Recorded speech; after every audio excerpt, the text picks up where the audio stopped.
Payments has been a very big problem to all of us, and I don't think if you can progress if you've invested somewhere and you've not gotten your payment.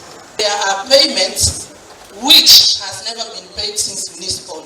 So you can imagine you had put your money somewhere and you've not been paid up to now.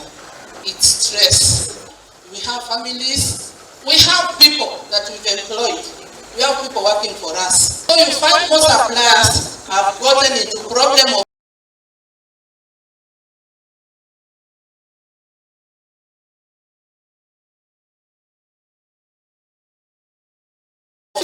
because there's a greedy or rather an officer who just decides to put you into problem. Mheshimiwa, tunakuomba pesa vocha ikitoka department ikifika treasury, sisi masupplier wengine tuka hustle na mambo mengine, tujue this week nitapata pesa, next week nitalipa madeni yangu. Kubeba mtu ambaye amefilisika kwa sababu ya madeni, na mtoa mtopa na kuja naye nikimtembeza maofisi, ninarudi kwa gharama zangu. Bado mpaka sasa nilikuwa nimekuja kwa kazi hiyo, japo hapa niko kwa hii kongamano, lakini sijafurahi.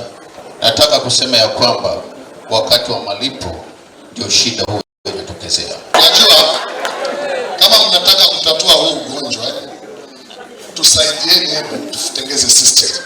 System ikiwa tayari, hakuna mtu atazunguka hapa kutafuta pesa.